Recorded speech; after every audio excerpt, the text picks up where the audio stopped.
नमस्ते, सदावत सले मातृभूमि, जय हिंद दोस्तों। दरअसल दोस्तों, एक सवाल अक्सर ये पूछा जाता है कि क्या रशिया अमेरिका के F-35 के साथ मुकाबला करने के लिए कोई बेहतर स्टेल्थ फाइटर जेट क्यों नहीं विकसित कर पाया है। लेकिन मैं आपको बताना चाहूँगा कि रशिया ने अपने Su-75 चेकमेट को बनाना शुरू किया है, जो कि संभवतः अमेरिका के F-35 को रूस का जवाब है। और ये रशियन चेकमेट एक्सपोर्ट मार्केट के लिए भी तैयार किया गया है। सुखोई 75 चेकमेट, जो कि एक single engine light stealth fighter jet है, और इसके रडार सिग्नेचर को कम करने के लिए चेकमेट में डाइवर्टलेस इनलेट, वी शेप टेल और इंटरनल वेपन बे लगाया गया है। और कहा यह जा रहा है कि इसकी पहली उड़ान 2024 पे हो सकती है और 2027 से इसे सर्विस में इंडेक्ट भी कर लिया जाएगा। हालांकि इस चीज़ पर काफ़ी डाउट भी होता है और ये भी लगता है कि भाई शायद रशिया ये काम जल्द नहीं कर पाएगा। दूसरी तरफ जो चाइना अपने FC-31 light stealth fighter jet को तैयार कर रहा है, वो रशियन चेकमेट से आगे निकल जाएगा और ये चीनियों की एक बड़ी बढ़त भी होगी। और यहाँ पर दोस्तों, रशिया के लिए भी अमेरिका के F-35 स्टेल्थ फाइटर जेट को चुनौती देना किसी मुश्किल से कम नहीं है, क्योंकि F-35 की अगर हम बात भी कर लेते हैं तो इसकी जो अवधारणा और विकास था वो 1990 के दशक में शुरू हो चुका था और सन 2000 में इसने अपनी डेमोन्स्ट्रेशन फ्लाइट भरी थी। उसके बाद F-35 ने 2006 में अपनी उड़ान भरी और ये युद्ध के लिए तैयार है और 2015 से ये सर्विस में भी है। और अभी तक अनुमान के मुताबिक करीबन 840 यानी कि 840 से अधिक F-35 फाइटर जेट्स बनाए जा चुके हैं और F-35 वर्तमान में 13 देशों के साथ सर्विस कर रहा है और कईयों ने इसके ऑर्डर भी दे चुके हैं और इसका इस्तेमाल युद्ध में भी किया जा चुका है। यही नहीं, F-35 के 3 ब्लॉक अपग्रेड हुए हैं और वर्तमान में ब्लॉक 4 पर भी काम किया जा रहा है। दोस्तों, यहाँ पर मैं आपको बताना चाहूँगा कि कोई भी देश कह सकता है कि उनके पास एक स्टेल्थ फाइटर जेट है जिसे कि वो विकसित कर रहा है। फिलहाल इसमें भारत भी आता है, जापान भी आता है, इसके अलावा दक्षिण कोरिया हो या फिर यूरोपियन देश हो। लेकिन दोस्तों, यहाँ पर रशिया के पास तो Su-57 जैसा 5वीं पीढ़ी का फाइटर जेट भी है, लेकिन इसका भी अभी तक बड़े पैमाने पर उत्पादन नहीं हो पाया।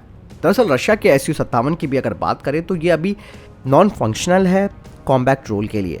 और दूसरी बात यह है कि रशिया पर कई तरीके के प्रतिबंध लग चुके हैं, उसकी अर्थव्यवस्था पर भी एक बड़ा झटका लगा हुआ है और ऐसे में रशिया के पास Su-57 प्रोजेक्ट को भी आगे बढ़ाने के लिए कोई पुख्ता प्लान नहीं है और रशिया के जो इंजीनियर्स हैं उन्हें भी समस्याओं का सामना करना पड़ रहा है।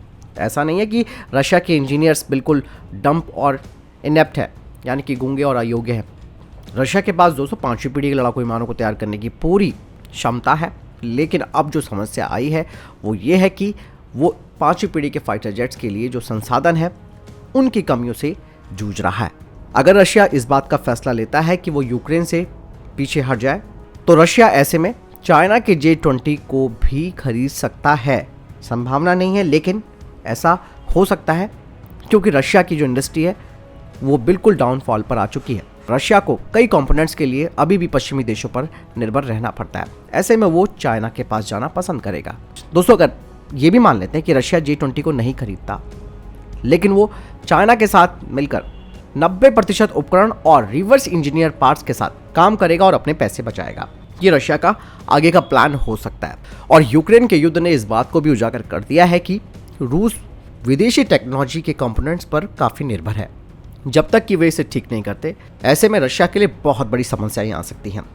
रूस के पास बेहद ज़बरदस्त और शानदार, मैं कहना चाहूँगा कि एरोनॉटिकल इंजीनियर्स, मैथमेटिशियन, साइंटिस्ट मौजूद हैं और रशिया को धीरे धीरे अगर आगे बढ़ना भी है तो उसे सेमीकंडक्टर के क्षेत्र में आगे बढ़ना पड़ेगा, जिसमें कि रशिया ने कभी भी अपने इन टैलेंट्स का इस्तेमाल नहीं किया और घटती जनसंख्या भी रशिया के लिए एक बड़ा कारण बन सकती है।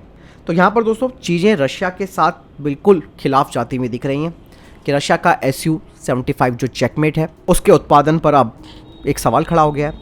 वहीं दूसरी तरफ जो रशिया का Su-57 है वो अभी तक पूरी तरीके से प्रोडक्शन में नहीं आ पा रहा है, क्योंकि अब प्रतिबंध लग चुके हैं पश्चिमी देशों के द्वारा। यहाँ पर दोस्तों सिर्फ यही कहा जा सकता है कि रशिया चाइना के साथ मिलकर रिवर्स इंजीनियरिंग और कुछ कंपोनेंट्स को तैयार करके अपने पैसे बचा सकता है और इन फाइटर जेट्स के लिए उनका इस्तेमाल कर सकता है।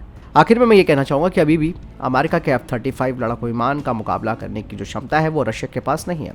भले ही रशिया ने अपना S-400, S-500 तैयार कर रखा है, क्योंकि उनका एयर डिफेंस काफ़ी ज़बरदस्त है, लेकिन भविष्य की लड़ाइयों को ध्यान में रखते हुए रशिया के लिए अभी समस्याओं और चुनौतियों का सामना उसे करना पड़ेगा। आपको क्या लगता है इस बारे में? मुझे कमेंट सेक्शन में लिखकर जरूर बताएगा। मिलता हूं नई जानकारी के साथ। जय हिंद, वंदे मातरम।